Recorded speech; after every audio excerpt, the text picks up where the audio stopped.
All right, so welcome back to another Re-Education Experience podcast with me, your host. Today, I'm welcoming another amazing guest, one that I've been trying to get on for a while, all the way back to when I was running an event called Thrive Not Survive in my local market. I ended up you were on there, and we had a conversation virtually around that. This is going on, I'm going to say 2 years back already now. That's how time Yeah. flies. So our guest today isn't a realtor, never was a realtor. Probably, if we asked him, would never want to be a realtor, but maybe he'll say otherwise. Yeah. But he is in our industry as a mortgage broker, but which we'll talk about, event creator, video content creator, just business growth mind right now. He's on the forefront of a lot of people's learning. So I'm really excited to have him. So it's for these reasons I thought the alignment. I love hearing people's perspective in and around our industry, but not fully in it. I've been watching your success and your growth, and it's just nothing but inspirational. So, our guest today is none other than Neel Dhingra. Thank you, Neel, Darren. Thanks, yeah, bro, for having me. I Neel, appreciate it. of course, Neel. So he can be followed, and not just can be, but should be followed on his Instagram account. And it's just at Neel Home on his channel. And the thing I'm pointing you to there, guys, listening, is because the examples he provides are his real world execution of everything he preaches and teaches and gets a chance to like work on at the highest of levels that we can all just learn from. So he also, I said he was a creator of an event. He puts on an incredible marketing and growth conference that I have yet to go to, but everybody that I know goes to it in Vegas. It's called Forward Event. I know you're fresh off of that too, right? You're fresh off of Yeah. We this just year's finished that event. conference, which totally like guys like Sharon, our president, right? Gary Vaynerchuk, for all of us realtors who, of course, follow his world. Chris Trent, Phil M. Jones, Jamie Lee Curtis, a whole swack of people that people would pay huge dollars to see any one of them, and he puts them Yeah. all in one super I noticed event. you have Alex Hormozy's book behind you there. He I was he do, was at yes. the Oh yeah, event. Hermosi was there too, right? Yeah. Yeah, he was at the event too. Yeah, so man, welcome to the show, my friend, and it's been a minute. So, what did I miss there on that intro? I think you got everything, man. I think it's more about like, you know, what, everybody kind of judges these things based on what they're going to get out of it. You know what I Sure. mean? Like people Yeah. don't care about, I notice people don't care about your story. They care about their own story and Mm, how it fits into yours, like how it can be related. And so I've totally. always focused on that part of like, hey, I'm just a regular dude, just like you guys watching and listening. And I just did a few things differently that Yeah. led to huge success. And so that's what I love sharing nowadays. Can you tell me a little bit how that so this is what year running have you done the Ford event now in Vegas? How So many we've years done have that event for 4 years now. This is our you? fourth one. I did micro events, like local events, like what you talked about before.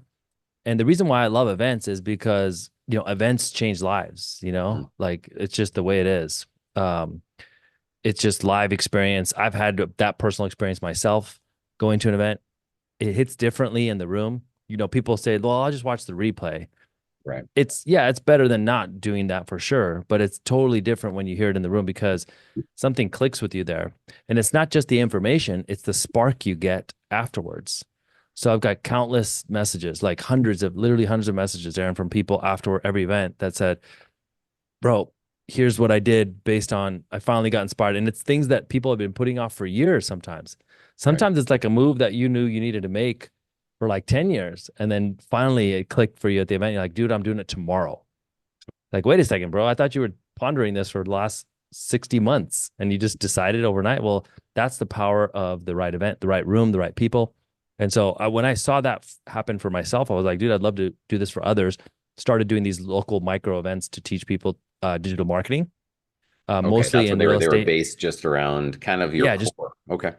correct. Yeah, like what I could provide the most value. And then I would bring in guests as well who were from that communication, marketing, advertising, and just help people grow their business. And so that's what I was doing on a local level. And then I decided to take it, bigger. And that's when we did the big forward event.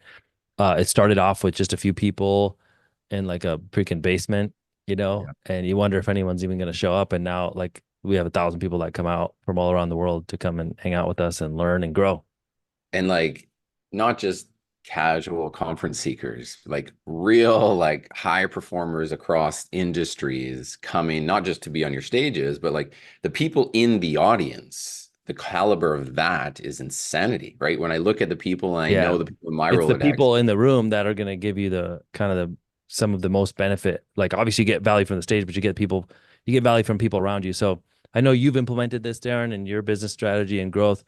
Events can be a huge thing, not just, for fun, because it's actually not very fun throwing an event, as you can tell, as you know, like there's a lot of work involved.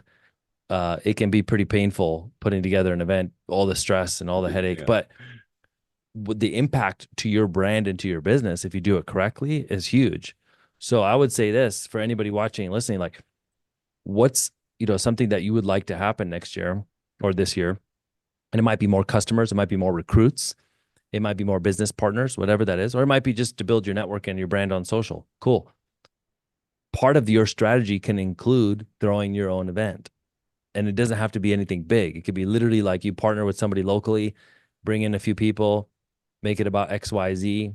And I've seen so many people implement this, Darren, like it's crazy. It just, you Mhm. 50 people in a room or 100 people. And you're like, well, that doesn't matter. Like, because you're trying to get thousands of views or millions of views online. Well, this is different. The impact in person is different. And then the relationships that get created, the content you make from these, like it can be a game changer for your brand. Totally. Going from basement to that stage you just pulled off in 4 years' time is an incredible trajectory, right? I Yeah. mean, when you unpack that journey, I mean, I think when people hear that, they're like, Neil, that sounds like a good idea. I've always kind of wanted to do that. Can you walk me through some of those fears going to that, like really when you leveled up and how you got through this, almost like going from basement to Gary V, right? Going from basement Yeah. to Ed Milet last year, right? That trajectory is incredible. Can you share how you pulled a bit of that off and maybe a bit of Well, the I think it's like we have these questions, like you have this like roadmap for success, and it's like what's you've been told. It's what's like inside of you. And you said you have to kind of take things step by step. You see a staircase and you see one step at a time, and they're like, well, don't Mhm. skip ahead because you're not ready for that, which is true with certain things. But I'll tell you this, you can skip to the good stuff. You know what I mean? Like you could just jump a whole freaking flight if you want. You could accidentally add a zero to your goal bucket. Like you could do something crazy. And I think a lot of it is just deciding like, dude, I'm not going to have these small goals. Like I'm all for small goals on a micro level because I want to just get shit done this today. I have goals for today. I have Right. goals for this week. And I think too many times people have this big overarching goal. I want to do like $100 million in production this year and make $1 million in income. And it's like, bro, that's cool. But what are we doing today? You know what I mean? Like that's a lofty thing, but what are we doing right now? So I'm all about the day-to-day grind. I love that as far as the micro goals. But in terms of like your next goal for like what you'd like to achieve, why not make that bigger? Even if you come short, it's still going to be like way bigger than what you originally planned on. So I just said, when we were doing the micro stuff, I said I'm going to take this to the big level. How do the people who have done this before do this? So that's the trick to jumping a flight of stairs instead of taking the slow steps or Gotcha. jumping in the freaking elevator, like better yet, let's just take the elevator instead of the Mhm. staircase, right? How do you do that? Well, friends in my network, I was in a mastermind and the guy who threw the mastermind had put on a huge event. This guy, Cole Hatter. So I got to spend some time with him and he told me how he did his huge events back in the day, or, not even back in the day. It was like 2021 was the last one, and Gotcha. he showed me how he did them. And then I talked to other people in the space. And then I have people that I work with, like you met Trevor on my team and other people on our team within the Forward family that all kind of gave me their input. Like, hey, why don't we try this? Hey, I saw this, I did this. And then we kind of put our brains together and came up with like, we want to do an event, a conference, but we don't want to call it a conference. We want to call it an event. Like, we want to do it different. So, Mhm. like, what's going to be the differentiator for you? Well, here's what I don't like. Here's what I do like. I'm going to make my own version of it with just the things I like and take out the shit that I don't like. So that could be like your spin on whatever it is, micro Totally. events, webinars, content, all that kind of stuff. And there's actually no rule that says you have to go slow. You could just jump ahead if you want. So that's what I did. Jumped in the deep end. Yes, it's a big investment, but essentially what I'm doing there is betting on myself. So I learned a few things like, on how to fill events and how to, like get the a goal of whatever it is you want to happen at the end. If you want business, if you want to sell something, if you want to make a call to action at the event. I learned all that stuff by doing it. But the main thing is like you could throw something way bigger than you're thinking of. Like if you're handling this many leads a week, what would it look like to handle 10 times that amount? Like, what would you need to do in order to do that? You'd probably need more infrastructure. You might need more salespeople or ISAs, whatever that is. Like, Yeah. let's look at that as an option instead of just thinking that that's too far fetched. So that was basically the first shift, is just shifting your mind to think bigger. You mean that first move you made to be in a group of people that had done bigger things, first of all, opened your Yeah, mind up to more, and then correct. having kind of the wherewithal to reach and dig and find what they've used in their successes, which I think is back to this whole idea of events and how realtors, mortgage brokers listening to this can just level themselves up, right? Is like get in those rooms, but then reach and dig and be proactive within those rooms to take in and learn what you did. Is that fair to say? 100%. Yeah. Like, look where, I'm so surprised. The most successful people love talking about business and success. They love sharing. They're an open book, honestly. Right. When it's the one thing that we enjoy the most. But like, you don't have time to talk to everybody. Maybe some of these people are very busy. They got other things going on. So the way to kind of hack into those things is, again, put yourself in the right rooms. Yeah. So when I would go to an event, I would find out like what's the most expensive ticket. And it's not that it's like people like I feel like people who are stuck always look at the cost of things. I look at it from the upside, the ROI. So when you said Gary Vee, I don't know if people know this, to book Gary Vee at your event costs $150,000. It's higher now, I think. That's a lot of money, bro. You could buy a freaking condo out here for that. And you're Right. getting just an hour and a half with Gary. How could you leverage that to really help yourself and to create a relationship with Gary? What else could you do with that? Like, so for me, it was like, okay, I'm going to invest $150,000 in this individual speaker.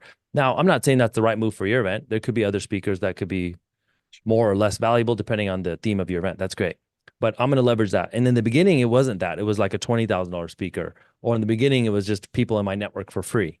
So I did take a few steps before I jumped in, but like I did jump from like 20K to 150K pretty quick with the speaker fee. So we also jumped to like a big venue, which is like another 100 grand, or we also jumped to like all these different things.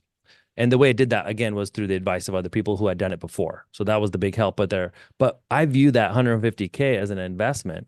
And how could you leverage it? So I think a lot of people, Darren, like are scared to make the investment because they're worried about the cost and they kind of see the downside. I'm more focused on the upside. So if I had a speaker like that, could I then, what credibility would that lend to what I'm doing? All right, now the event becomes much more credible. Cool.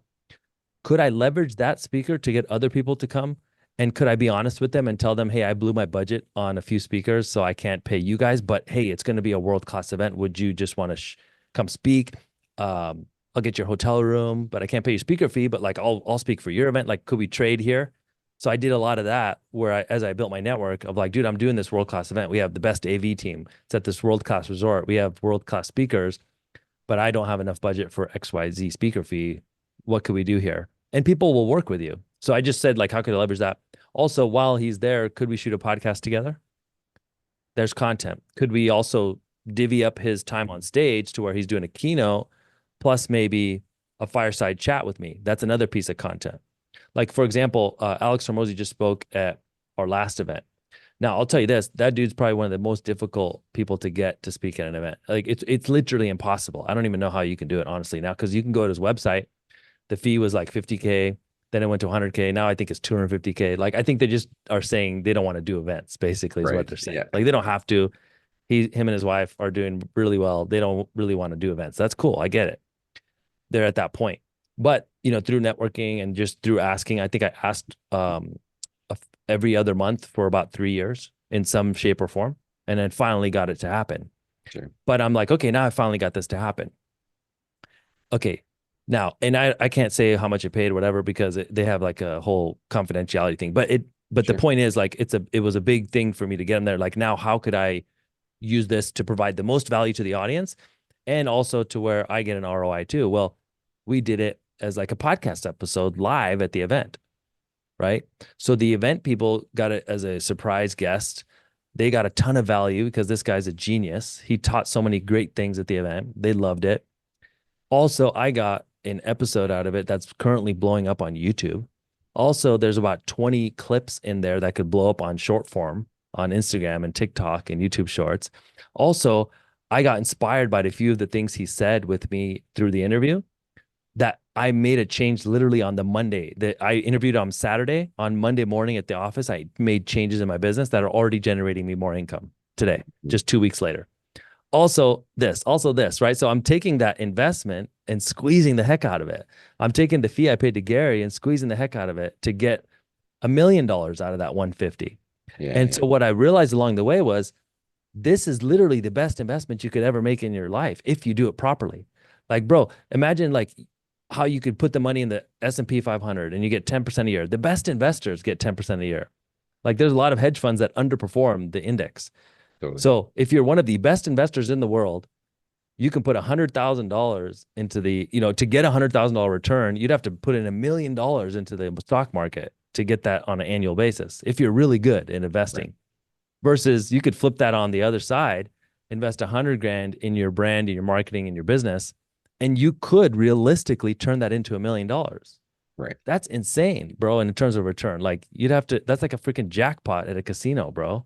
And I And think you've like, I don't think people realize that that's the type of leverage you have once you understand this type of investment. totally, and like the cost of things, like you said, you end up going down the what if rabbit hole of, well, what if this doesn't work out? And then all the negatives pile up. But you said, well, what if this could, or what could this do for me? And you went down the positive rabbit hole, right? You took Correct. And that you should do that with opportunity, everything, like right? content, with this, with investing, with events, with real estate. Like if you're constantly focused on what could go wrong, I'm Totally. not saying don't evaluate risk, but I'm saying my relationship with risk has changed Mm. and I have a higher risk tolerance the more times I've done this. So this year we spent 750 grand on an event. If you told me that 4 years ago, I probably would have pissed myself. You know what I Yeah, mean? no Like kidding. there's no freaking way. Are you kidding me? 750 grand for 2 day event? That's nuts, man. But Totally. it's that valuable to me now to where that's where it is. But in the beginning, I spent 50 grand, 60 grand, So it does there's levels to the game, but it all starts with essentially you're making a bet on yourself. So what are the investments you need to make in your business now? Maybe Mhm. it's a key hire. Maybe it's like, dude, I'm doing content, but I'm doing it half-assed. Right. Maybe you need to hire somebody, bro. Do you have like it's so crazy to me, Darren. I see so many people in our industry who could be like they could be doing so much more, but they're just don't have the bandwidth. Yeah. So what does that look like? You need to hire somebody. So one of the jobs I have is like, dude, I have all this content. I'm not distributing it enough. Right. Like I'm not getting it out there. I'm putting out a fraction of what I create. So I need to hire like a content distributor, someone that literally just chops up more of my stuff and gets it posted to all the platforms and gets me to increase my output. I, Totally. I'm I'm maxed out in terms of like bandwidth. Plus, I don't want to take time away from my family, right? You want to So enjoy I'm just it like, too. dude, You I need don't to want make to a hire. turn, right? You don't want to turn that content creation, probably love, to, oh my God, this is a burden, right? And I, Correct. I I feel that all the time where I feel the same way as you. I don't get it out and what I'm Like, bro, sharing, you're probably capturing. sitting on a ridiculous amount of content, clips from Tons. podcasts, sound bites, events you spoke at, events that you hosted. There's so much content there that just needs to be mined, chopped, and posted. And we just don't have the bandwidth. So what's that person look like? It could be literally a 20K investment for the whole year for a VA in the Philippines. And these people are extremely competent. Or it could be someone that you have in your office that just you tell that person their job is to cut this stuff. And their job is also to pop in on you at this time every day and prompt you with the question so that you can get it posted. Hmm. Imagine what would happen then. You'd post way more, you'd make more calls to action, you'd get more recruits, you'd get more clients, you'd get more business. Boom. Off of a 20K investment, Totally. like, or a 50K investment if they're in house, or a 60K investment. I don't know, depending on which market and how much you have to pay. That's annual. And that can turn into hundreds of thousands, if not millions of dollars over time. And so I think like people need to flip this shit around and be like, man, yeah, maybe they're like, dude, I don't have enough money to do that. I don't want to give bad financial advice, but like, bro, what if you had to freaking go into debt initially to get something going in your business? You pay a I've been couple of there. $100 on an LOC for a while to drive that ROI, right? When you're betting on you in this case, right? And Yeah, it's like I think I that's would the rather thing. Are bet on you even me betting because on I'm in yourself? control, right? Rather Hmm. than like, dude, I'm gonna put this in some crypto thing and see Right. if I make it And just 10x. do I'm like, this, dude, that's right? Yeah. yeah, it's just gambling versus like this would you'd actually be in control of the result. So you'd be surprised what you're capable of when you put yourself against the wall. Like put some pressure on your shoulders. Totally. I So love the term like healthy urgency, right? Just correct. give yourself, we Like need it. nothing is more inspiring. Nothing will like drive you to get more shit done than a freaking deadline that cannot be missed. Totally. Like, bro, when I had paid the speaker fees, when I had paid the venue, when I had paid the AV company and there's seats to fill, you better freaking believe that I'm going to fill the seats any means possible. Like I'm making DMs, I'm calling people, I'm letting them know how awesome this is. I'm personally inviting people. I'm asking my friends and family to share this out. I'm doing podcasts. I'm speaking at other events to let them know about mine. So all of a sudden, I'm becoming the best marketer in the world. Why? Because I have a shitload of pressure on my shoulders and I Totally. must come through. So I think a lot of us are really good at like you know, always letting putting making sure we come through for other people. So for example, like if a client messages you and they're like, "Hey, I want to do this deal," you'll show up to the call. If you're a realtor and you got to go meet the client to show a property, you'll make sure to be there. You're not going to miss the listing appointment. If Totally. the deal blows up in the middle of your family vacation, you'll literally abandon the family, like go out in the hallway, take the calls, take the time. Hey, honey, I have to go fix this thing. It's going to blow up. I can't let them down. So you'll never let anybody else down. But when it comes to your own stuff, that your own personal growth, it's really easy to just let yourself go down. Like you're just like, fuck it, man. Fuck me. I'm the least important. You let that Right. shit go on for a decade goes by and you're like, man, never got to my goals. Why is that? So it's like, bro, how would you make like flip this around? Well, it's make a commitment to other people that you're going to do something. Now all of a sudden you have to come through because you Yeah. don't want to let those other people down. So if I told Darren I'm going to be doing something with him and it's also going to benefit me, I'm like, dude, I'll show up because I'm not going to let Darren down. But incidentally, I'm going to get benefit from it too. So Totally. that's the hack is for me, it's always just like set the date, put the thing on the calendar, make a promise to other people, and then watch how you kind of rise to the occasion. Totally. I mean, this world of content creation, which you take part in a ton of, it's been a big reason for your trajectory from just, mortgage broker guy running a team, probably very successful, to where you are today.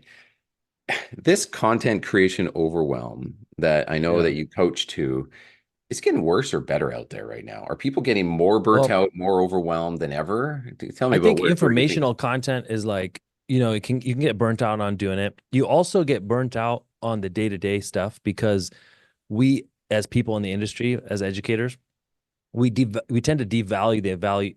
We tend to like lower the value of the information that we have. So we take it for granted because we do this every day, Right. every week, 52 weeks a year. The client who would be benefited by this, or the viewer who would be benefited, they might do this once in 5 years, once in their life. So like we tend to think, oh, that hack, that's kind of boring. So the biggest problem I see is we're always saying no for the audience. Like we're like, dude, nobody's gonna really watch that or benefit. You're thinking of all the downside again first, versus That's flip an that interesting around. one. Yeah. Yeah, flip it around and be like, dude, what if somebody watches this at the right place and right time and it changes the way they thought about investing or buying property, and all of a sudden now they're doing it because of my video. My video started the wheels turning. Maybe I get the deal, maybe I don't, but whatever. Like Yeah. I played a part in some change. So that's the upside. So if you think about coming from a place of service and doing that, now it's like, man, we're doing God's work out here, man. Like we're trying to help people build wealth and do these great things and achieve things for their family. And so now the information becomes even more valuable. So now there's a purpose behind it. If the purpose is just like, I got to make the calls, I got to post the videos, then it's just becoming like a motivation thing. And, eventually you get burnt out on it. Gotcha. So I would say like you have to have a bigger goal, like a bigger purpose. So that gets you more excited. The other thing I think, as far as burnout goes, Darren, is like, I think we're all focused on doing things short term. So like, dude, I'm going to make the calls. I'm going to do this so I can put the numbers up this month. Right. And it's just short term nature of our business. And if you're only doing things every day that would benefit you in the short run, like that's how the whole year goes by, years go by, and nothing really changed. Yeah, you made some money. Hopefully, you put that money into some good investments. But Right. other than that, nothing changes about your business. Your business is literally worthless. Like that's the hardest truth about real estate and mortgage and sales. You're as good as this month's pipeline. So you'll be Totally. like, bro, what about all this 10, 20 years of experience? What's your numbers this month? Not that good. Okay, well, then you're not that good. Well, Right. wait a second, bro. What happened to all my experience? It's worthless if you don't have sales. So I don't like that. Right. So I'm like, how do you monetize this, the experience, that thing that is not worthless, that helps us?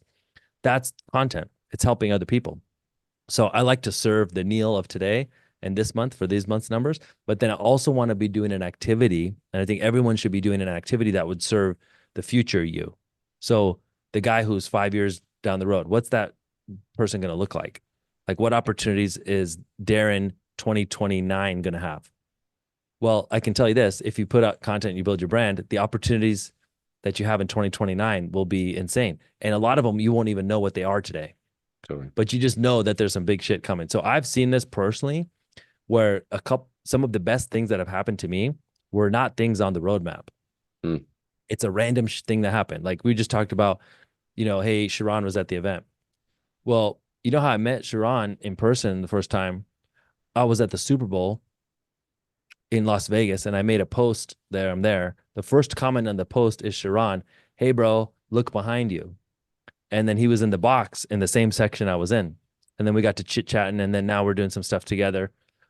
Prior to that, he was watching my videos. I was watching his videos. There was some mutual respect, but like that was the first time we got to connect in person. Well, what would have happened if I decided not to post that video? Sure. Maybe I wouldn't have had the meeting with him. Maybe he wouldn't have spoken at my event. Maybe we wouldn't have done a podcast yesterday. Maybe I wouldn't be speaking at your guys' event in the fall. Maybe I wouldn't have 17 other connections because of our relationship. All because I didn't post a video while I was sitting down at the Super Bowl. Right. So I think this is the thing people don't realize, like the power of one piece of content can be zero. It could also be it could set you on a path that changes your life. You never know. And so I would just tell people like, don't ever say no for the audience. Like, yes, there's things you could do to level up your content. We can get into Sure. tactics, all kinds of this stuff. But in the beginning, like the main mindset shift is like, dude, I can't not post because of fear or like, I think people are going to not like it. Are you generally posting? So I got a couple questions from that. Are you Yeah. posting with the idea of growth, that this is going to reach new people for me? Are you posting to serve an existing people, that a group of people that already follow you, that would bring you mortgage business today? Or is it more to say, I need this to get me to new? So Like you what? can have different content for different goals, right? Okay. So when I put up a podcast on YouTube, that's a long form podcast, that's like a long term brand play. Yep. Subscribers that would be with me. There's something called time on brand.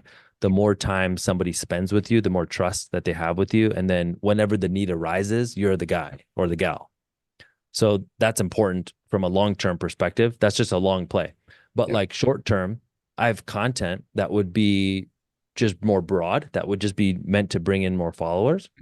Then I also have content in where I'm just speaking to like bottom of the funnel.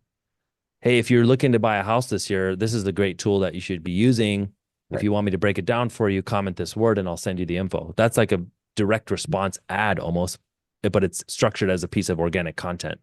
Sure. But that's meant to speak to like a small group of people within the audience. It's not going to go viral, but it's going to get me business. Yep. Some of the pieces that have got me the most business have been the pieces of content with the least amount of views, but Mm. they reach the right people. So I think people forget that in this business, like we're in a high margin business. Mm.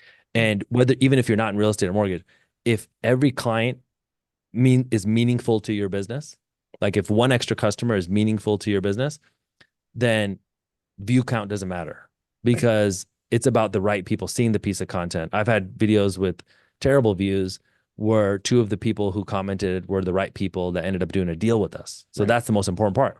So there's broad content that's meant to bring followers. There's more direct content that's meant to speak to people in the audience for sales purposes. And then there's personal content like that I was telling you that I post a lot of.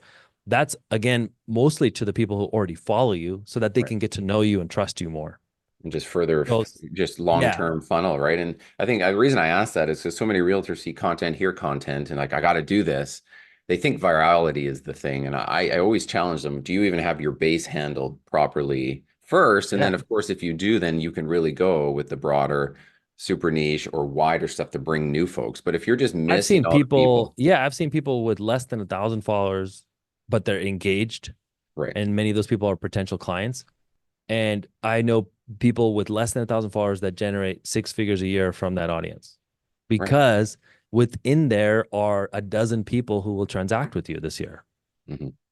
or that know someone who could transact with you. That's powerful. So you definitely don't need huge numbers. It is, I will tell you this. People do say like it shouldn't matter. I'll tell you it does matter, because the more you have in your audience, the more people respect you. Like it's just like it's easier to hit the follow button if there's already other people doing it. It's like Exactly. social proof. Like if you have 0 reviews or you have 97 reviews and they're 5 stars, like you might trust that person more. So if somebody else, if a lot of other people have already watched the content and are following the person, it gives you the clearance to go ahead. So it does matter, but it's not the main thing that drives business. Let me walk you through a scenario that I've been thinking about in my head. So Sure. you've got media, you've got the team, you've got the editing, you've built the practice, the habits to shoot, right? And all of a sudden now you're pushing distribution, it's getting wider to all these platforms. To me, I see a world with AI now that from a single agent that wants to slow down and just get it out of their head and write a text prompt could in a year from now probably have that entire system done for them because of AI, meaning Yeah. the text prompt creates the B-roll, even faceless or even on camera with like the tools that you and I know exist, with distribution, with copy, with descriptions, where like a year from now, I could just literally put my thought down and the rest happens for me. Yeah. I see that existing, which means is content going to become commoditized really quickly here, where it's like right now you're winning because you're ahead of us, right? Or you've been doing this and you've built this, but all of a sudden a year from now, if an agent wants to slow down, they might have that same distribution at a fraction of the cost.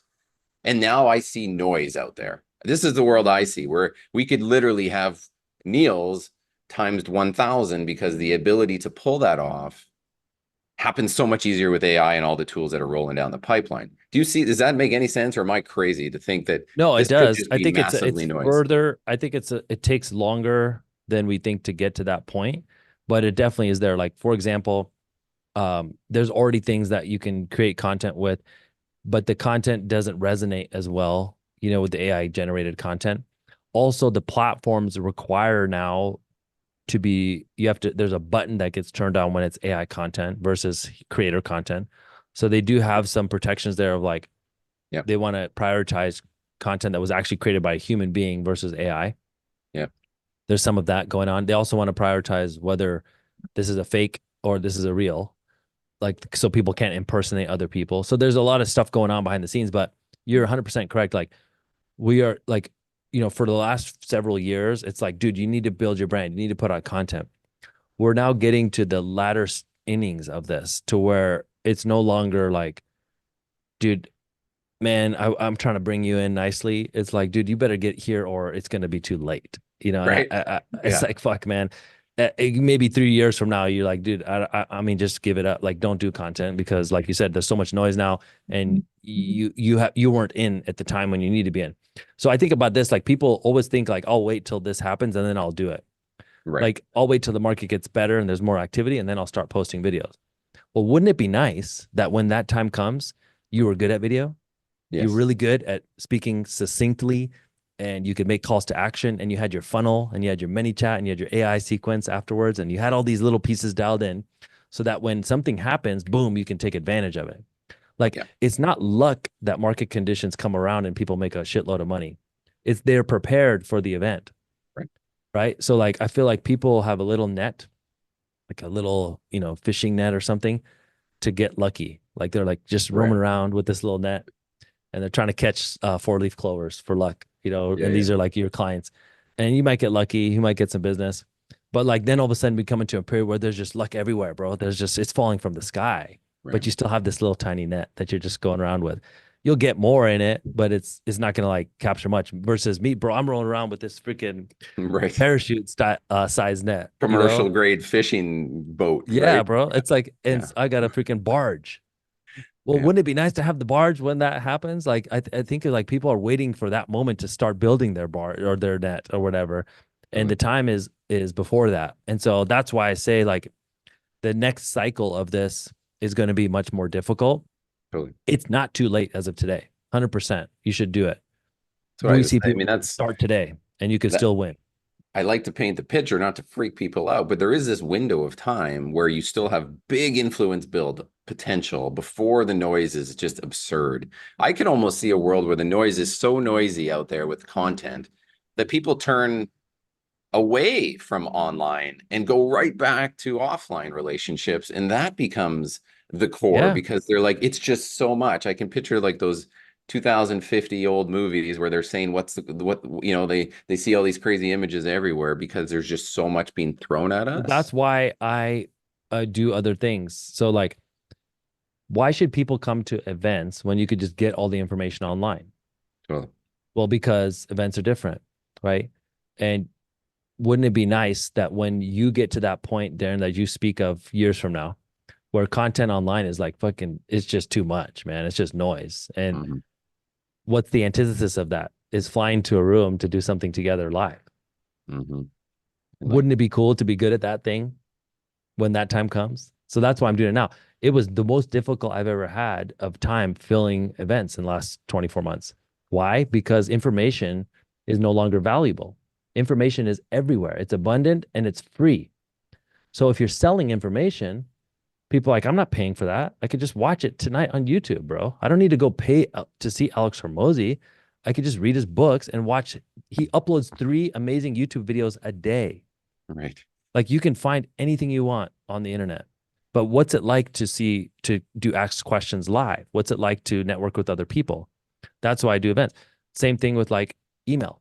What about like you said, when the platforms are so crowded with content that the algorithm becomes very, very, very difficult and you can't get your content seen by your followers? right, Wouldn't it be nice at that time to have an email list where you could just control the distribution?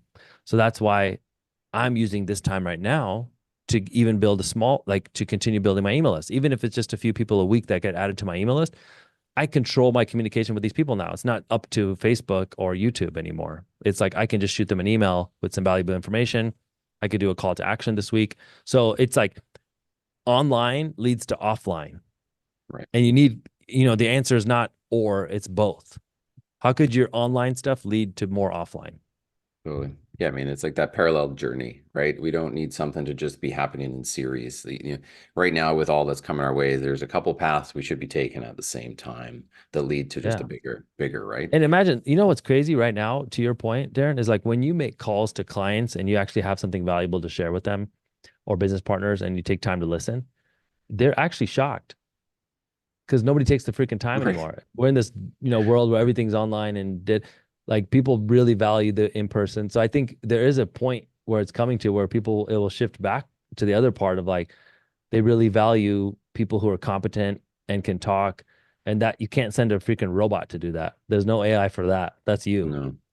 Yeah, I think there's a lot of agents on the fence spending a lot of energy on social that are just they're not taking the next step. And I'd Correct. like to almost give them permission if that's Yeah. just not going to be who they are.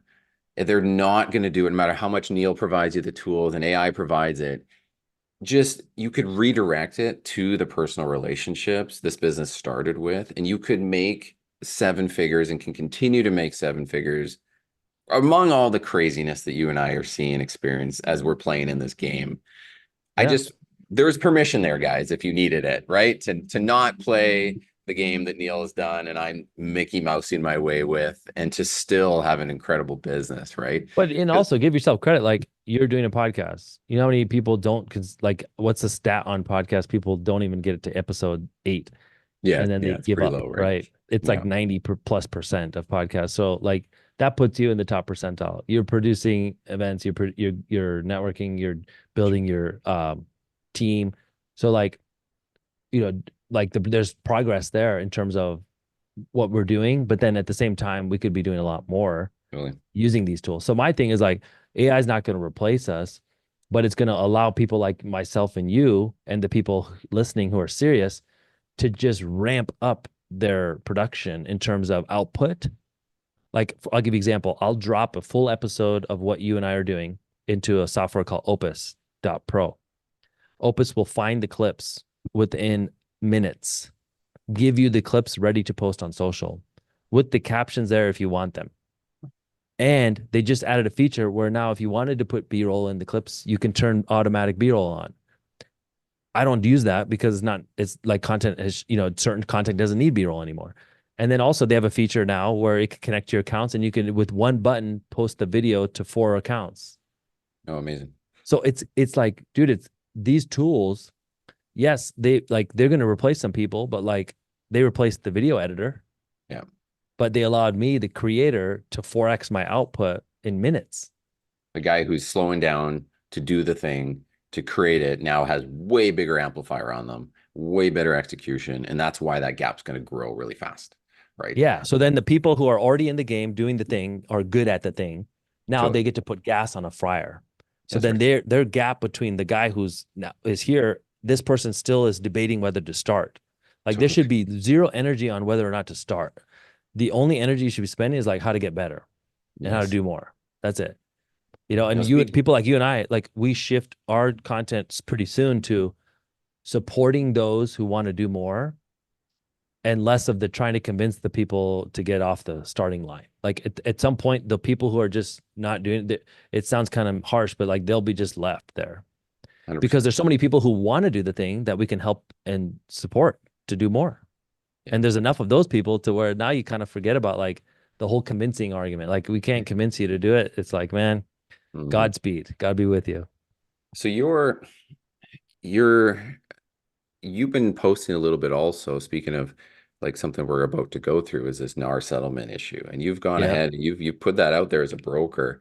I mean, how do you foresee from the mortgage world seeing this playing out? Do you have any thoughts on like where after August 17th and all the brokerages are making these changes? Do you see what do you see happening in the agent world? You knowing that you support agents every day in Yeah. there, right? So I think the good ones have it figured out. They're great. They provide more than enough value to justify, and they have their communication skills locked in. There's weak agents who don't communicate with the Mm, client who will be most affected by this because now they have to communicate their value and negotiate their fee on the buy side up front. And some buyers are going to not be okay with that, depending on like how good you are with that conversation. So like now you need to level up your skills there. We totally. can help as a community. We can like those of us who are in leadership roles can help agents do this. So it's not like we're saying you're screwed. It's like, dude, if you're not good at that, let's work together. All the brokerages are put out tons of guidance on this. The leaders are talking about it. Sharon is doing a webinar on it. I saw the EXP people doing some stuff on it. Everybody's kind of jumping in, chipping in here. So that's important. But I do believe this. We went through this in the mortgage industry a long time ago. The compensation to mortgage people in the U.S. was was almost hidden, like it wasn't disclosed in certain areas, and in some areas it's still kind of like behind the curtain. Same way with But us in Canada. Yeah. yeah, but what happened was they made changes to where it was more upfront, it was more talked about, and there was more disclosure. As a result, the compensation on an individual transaction went down over time. It's just what happened. I'm not saying that is I'm happy for that, but that's just what happens. Right. So then what do you need to do? You need to be running an actual business and do more transactions. So like the guys and gals who are in the real estate industry who just do a handful of deals, the part-timers, and Yeah. you make enough on it to make it worthwhile and you call yourself a full-time realtor, but you're not really treating this as a full-time profession. Those people might be adversely impacted because if your compensation was cut in 20%, 30% on just the handful of deals you do next year, that's a pretty big pay cut Yeah. versus the guy who's just, hey, I can do more deals. They've already built an I have the engine. They've got a infrastructure, I have the system. They've team. got it all. Yeah. Yeah, the system. So like it's about being able to provide a high level of service to more clientele on the buy side. And on the list side, I think it's the same thing. The listing agents are going to try and get more listings because their listings are even more valuable now, right? Sure. So I think like it'll play itself out, but I think it will eliminate some of the weaker players. Some people in the industry tell me this is good, you Yeah. know. I mean, unless you're the person being eliminated, it's a good thing, right? I see the role with the mortgage broker actually becoming stronger, to be honest. The Yeah. realtors don't just commoditize their broker or their couple brokers that they send to.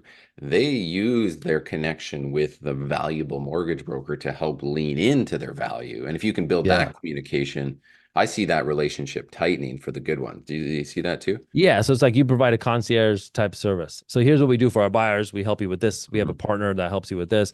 We also help you with this and this and this. And we go above and beyond. We have hundreds of 5-star reviews for the things we've done. Here's the compensation that we charge on the buy side. Typically, this is paid by the seller, but like if it's not, we can work something out. But here's how this all works. All right, cool. Like, let's move forward. And Totally. then it's like, okay, sounds good. If you don't have that like value proposition or that conversation dialed in to a T, Yeah. I suggest like that's the part you need to work on right now. I mean, we have to work on that. Like if I talk to a client on the mortgage side and we don't have our value prop, most likely they treat you as a commodity and they just could drop you at any time, or they go shop around and they find somebody on the Totally. internet and they replace you. Mhm. Versus if you have a really good conversation up front, that the likelihood of that drops. So I Yeah. think like that's where things are going to change for the agents. Like you got to get good at that. And then we need more people in the funnel so that when you do have those people who are going to treat you like a commodity, regardless, because that's just the way they are. We've all had clients like that. No matter what you say or do, they just treat you like shit. All Yeah. right, well, move on. Like I got more clients. It'll be good. Totally. We just need Yeah. more in the funnel. Totally. I mean, and then I agree. I think this is going to be interesting. I'm looking forward to that dynamic building. In my market, we already have all this. Like Yeah. we've been fully transparent and open, and we have buyer agency agreements. We fight for this. We've done this it's behind us up in Alberta. I'm sure there'll be some changes that come as a result, but Yeah. we're in that zone. So like we feel good where I am, but I know the rest of North America doesn't sit that same place.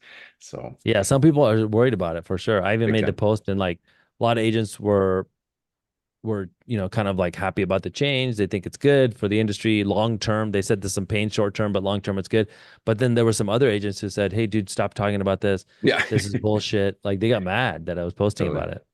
Totally. I mean, it's even if you got to fake the confidence till you make it right now, like have it because Yeah, you want to like force yourself to learn these skills if it's new for you. Tell me about your YouTube focus versus short-term focus because I learned about you through short form content and now you're yeah, pushing bigger pillar pieces. Is it fair that you started with micro pieces and then broke into the YouTube world and then went more pillar style content? Do you yeah. almost It's seem like you easier to reversed it, like, right? yeah. If you don't have the time or the investment, or you're not as good as a communicator, it's easier to make short form than long form. It's also easier to ramp up the number of pieces that you put out through short form. And then I Mhm. love the community aspect of short form, meaning like we could connect in DMs, we I see. could take the conversation into conversion conversation for clients. Like there's so many things that you can move Yep. the ball forward on in short term where you can't do that on YouTube. There's no messaging feature there. So I started there and that's how I built my audience and built my community online was all through Instagram. But then I realized like I would be doing YouTube, but I was doing it half-assed. I'd throw up a video every few months, long Right. form. Even though I have a lot to say and a lot to teach, and I'm decent at communicating now. It didn't used to be, but I'm better at it now. So then I was like, I'm leaving an enormous amount of opportunity on the table because, if somebody sits with me on a 60-minute YouTube video, I looked at my Instagram reels, Darren. And so I looked at 100 Instagram reels. My average view long length of time for those videos was 44 seconds for each one of those 100 videos. Of the 44-second average video, the average watch time from all these millions of people or hundreds of thousands, depending on which period you look at, the average watch time was 16 seconds. Hmm. So like some people finish the whole 44-second reel, but a lot of people watch a little bit and they move on. It's still good because I stayed top of mind and they got some value. Yep. So 16 seconds average video versus like an hour-long YouTube video. The difference, like in order for me to get that time with you for 60 minutes, you would need to see at 16 seconds a pop, you need to see 225 reels You're right. Yeah. for the same effect and brand lift that I could get from you watching one 60-minute conversation on YouTube or a 15-minute video on YouTube, whatever you want to do. So I was told this by one of the leading YouTube coaches to entrepreneurs in the world. This guy, Evan Carmichael, he's helped some of the biggest people build their YouTube presence. He said to me at a conference, he said, Neel, what is the topic that if you and I went to the bar, unscripted, just off the dome, you could speak to me for over an hour on? Like, what are the things you could talk about? Go make the YouTube videos about that. Right. Okay. And so if you don't have that thing yet, maybe, you could do shorter videos, but like there's a big opportunity for longer videos on YouTube, like 20, 30. I do 60-minute interviews sometimes on YouTube, Right. and people just watch it, casually. They listen to it like a podcast. And so I was just leaving that off the table, even though I had it. So I just decided to take it seriously about 6 months ago, and voila, my YouTube channel is growing now. And Mhm. the videos are blowing up and I'm getting business from it. And like people are reaching out from a recruiting standpoint because of they just spending more Time on time with you. brand. Yeah. Yeah. Yeah, it's just, dude, like trust. We don't sell loans, real estate, insurance, whatever it is that you think you sell. You don't sell that. You sell trust. People trust you. They work with you. They'll refer you. How do Gotcha. we get people to trust you? Is just spend more time with them. How do we get them to spend more time? YouTube, not short form. So I Love it. love short form. It's great to catch people, but then there's still a huge opportunity with YouTube. So for me, it was like initially it was or until I Right. could figure out a way to do and. The Gotcha. answer is always and, but we don't have Yes. the time or the resources to do and. Sure. And you just are a few systems or hires away from doing the and. I love that you said that's like when you were told by Evan that's like when you have something that you can speak at length, then Yes. you can go there, right? If you're trying to force the at length, that's probably not going to land so well, It's right? And very maybe, competitive on YouTube. Yeah. It's like, yeah, dude, and you can make a video and it can get literally 8 views. right. I know people who make long form and they get no views. It's Oh, brutal. I'm And then you're trying to like, man, play I that spent game all right this now, and time. it's interesting, right? It's Yeah, hard. It's not even about what's in the video. It's how you packaged it. totally. What was your title, your hook, your thumbnail? Mm, So I've realized like YouTube is not necessarily the best, is the information, the video platform. It's a packaging platform. Who had the best information is secondary to who packaged it the best. totally. Well, man, I know you got to run to another conversation. I had another hour's worth of stuff because you've got such a wealth. Quick question. I asked Yeah. in the intro, I said, Well, let's do another episode. If you think Darren and I should do another episode, let him know, and then we'll yeah, schedule good another one point. to go through the next step. Neil, would you have ever been a realtor if you were to redo this again, knowing all the realtors you know in the life? Is that something that you would have said, yeah, that would have been my thing, or no? Yeah, I think I would have done it. Like I think it's very similar even to mortgage side. I'm more nerdy with numbers, so I kind of picked mortgage, but at the end of the day, nobody's excited to get a mortgage like they're excited about real estate. And so I Oh, think we sell the same product at the end of right. the journey. And so I think of them very much the same. We're all after the same thing. But yeah, I think I would have done it. It's not, I think it's almost like very complimentary or just a lateral move, Yeah, and you'd have all the sexy things to show off, not just interest not just rates the numbers. and Yeah. payment calculations, which I know you still share, which is great. So even this far down your journey, you're sharing some of the basic things on some of your new videos that appeal to a first-time buyer, a first-time investor. Yet a lot of people would be like, "Well, I think I got to keep coming up with new stuff," but you're not. No. You're rolling back to some of these pieces, new tweaks on it, and I love you keep doing that to give agents this idea like they don't have to start, they're not the first person to ever say something ever. And I know we don't have time to go down this, but Yeah. I Yeah, I love just just like follow his stuff. we can finish with this. Like it's not about coming up with 1,000 things to say and teach. It's about one or two or three things and you doing it in 1,000 different ways. Right. Love it. That's what it's about. Like you don't need new ideas. You don't need to become viral every video. You don't need to be like super talented. You just need to unlock what you have and package it properly. Amazing. Well, this has been incredible. Yes, let me know if we need to continue with this, Neil, for another episode. Thanks for being on this again, my friend. And I know you've got a busy day and life and all this stuff on the go. So keep crushing it. You're an inspiration to so many. I'm honored to call you friend, and we'll catch up with you again soon. All right. Thanks, bro. All Appreciate right. you, Darren. Cheers. Have a great one. Yeah, you too. Bye bye.